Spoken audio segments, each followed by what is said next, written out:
কেমন আছেন? তো আবারও চলে আসলাম নতুন একটি রাস্তা। আপনি সৌদি আরবিয়া আজকে সকালবেলায় ওয়েদারটা অনেক সুন্দর, মাশাআল্লাহ। রাস্তা রমজান মাসে একটু রাস্তাঘাট ফাঁকা থাকে সব জায়গায়, সব দেশে। আলহামদুলিল্লাহ সৌদি আরবে বিশেষ করে বেশি, কেননা সৌদি আরবে আলহামদুলিল্লাহ মুসলিম কান্ট্রি। আমাদের নবীর দেশ, হযরত মুহাম্মদ সাল্লাল্লাহু আলাইহি ওয়াসাল্লাম এই দেশে জন্মগ্রহণ করছে, এই দেশে আছে, এই দেশে শুয়ে আছে। আলহামদুলিল্লাহ আমরা তার উম্মত। মাশাআল্লাহ আমরা সৌদি আসতে পারছি, আল্লাহর কাছে লাখ লাখ শুকরিয়া। কখনো এত ইজি, কখনো সহজে ভাবি নাই যে সৌদি এত সহজে আসতে পারবো আল্লাহ রাসূলের কাছে। যাই হোক, আল্লাহ আসছি, কাজ কাম করতেছি ইনশাআল্লাহ। তো সৌদি আরব দেখার মতন যে সৌভাগ্য হয়েছে, আল্লাহর কাছে লাখ লাখ শুকরিয়া। তো রাস্তা মানে সৌদি আরবের যে রাস্তাঘাটগুলো আলহামদুলিল্লাহ অনেক ভালো। আমাদের দেশেও চলছি, আমাদের দেশের সাথে তুলনা দিলে ভুল হবে, তারপরেও না বললেই নয়। তো এই দেশ আর আমাদের দেশ তো একরকম না। এই দেশ কি বলবো, বাসার বাইরে এত গাড়ি চলে, হিউজ পরিমাণ গাড়ি চলে, হিসাব ছাড়া এত গাড়ি চলে। তারপর আলহামদুলিল্লাহ রাস্তা কখনো সমস্যা হয় না, রাস্তা নষ্ট হয় না। এই দেশে ঠিক আছে, এই দেশে বৃষ্টি হয় না, সবসময় রোদ থাকে, গরম থাকে। রাস্তাঘাটে পিচগুলো ঢালা হয়, এগুলো তো রোদ পাওয়াতে ভালো, এগুলো আমরা জানি। যাই হোক, তারপরে এই দেশের রাস্তাগুলো অনেক কাজ কাম করে, অনেক ভালো। যে রাস্তাটা যে করছে একটা ইঞ্জিনিয়ার, জানি না কবে করছে। আর আমাদের দেশে জায়গাতে রাস্তা করলে পরে আজকে করলো কালকে নষ্ট হয়ে যায়, সাথে সাথে ওইটা পরে। এই দেশের রাস্তাগুলো মাশাআল্লাহ অনেক সুন্দর করে বানায়, অনেক শক্তিশালী, অনেক ভারী ভারী যানবাহন চলে।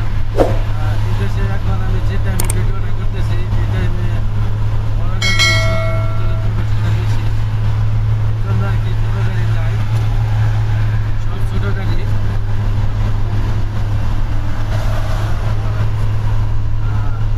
সব ছোট গাড়ি, মানে এখন ছোট গাড়ি চলতেছে। এখন হলো টাইমটা এরকম একটা টাইম আসছি আমরা, যে টাইমে আমি বড় গাড়ি চলার কোনো নিয়ম নাই। যদি বড় গাড়ি চলে পুলিশে ধরতে পারলে মানে মামলা দিয়ে দেবো 1000 টাকা। তারপরে আপনি উপরে ক্যামেরা থাকে, সাইনবোর্ডের সাথে ক্যামেরা আছে, ক্যামেরা অটোমেটিক বাইরে দেয়।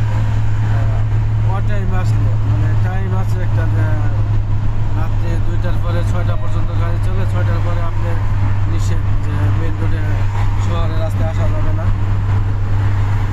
এই দেশে আপনি নিয়মকানুন কিন্তু অনেক সুন্দর, সবাই অনেক সুন্দরভাবে নিয়মকানুন মাইনে চলে, কেউ নিয়মের বাইরে যায় না। যে নিয়ম সরকার করে ওটা কঠিনভাবে মানতে হয়। আর বিশেষ করে আমরা যারা আজনবী আছি, তারা বিশেষ করে বেশি মানি, যে 1000 টাকা 2000 টাকা যদি মামলা দেয় পুলিশে, যদি মামলা আসে, এটা আমাদের দিতে কিন্তু অনেক কষ্ট হয়। সৌদিদের জন্য তো কষ্ট হয় না, কিন্তু সৌদিরা ধরে তো বড় গাড়ি চালায় না, সৌদিরা সবসময় ছোটো গাড়ি চালায়। তো এই যে দেখতেছেন, এই যে সাইনবোর্ডের সামনে, এইসব সাইনবোর্ডে, এইসব সাইনবোর্ডের মধ্যে ক্যামেরা থাকে। স্পিডে গেলে ক্যামেরা মারবো, বেল্ট না লাগালে ক্যামেরা মারবো, ফোনে কথা বলে ক্যামেরা মারবো। তারপরে আপনি ওইটাই মারছেন, শহরের ভিতরে ঢুকছেন, আপনি ক্যামেরা মারবো। সব ধরনের ক্যামেরাই কিন্তু এই জায়গায় থাকে, মানে এইসব সাইনবোর্ডে থাকে। তো এখন রমজান মাস, এই জন্য আপনি গাড়ি অনেকটাই কম, তারপরে হিউজ পরিমাণ গাড়ি। তো আমি এখন দিনের বেলায় আসছি ছোটো গাড়িতে, তো আমি এক জায়গায় যাইতেছি। এই যে দেখতেছেন আপনারা, সেটাই পাশে যাবো আর কি, একটা কাজে যাইতেছি। ভাবলাম এখন সুন্দর একটা সময়, সুন্দর হাওয়া, সুন্দর আকাশে দেখতে অনেক সুন্দর, হিমেল হাওয়া, খেজুর গাছগুলো অনেক সুন্দর, খেলাধুলার রাস্তা আছে। ভাবলাম যে একটা ভিডিও বানাই। তো আমার যারা ভাই বাজার আছে ফেসবুকে, আমার যারা ফলো করে, তাদের জন্য আর কি ভিডিওটা বানানো। তো আসলে সৌদি তো আমরা অনেকেই থাকি, আবার অনেকে থাকলে কি হবে, অনেক জায়গায় যাই না, এই জন্য ভিডিওটা বানানো। এই যে দেখতেছেন যে সাইনবোর্ডটা, এটার মধ্যে কিন্তু ক্যামেরা আছে, দেখতেছেন চালাইতেছি না।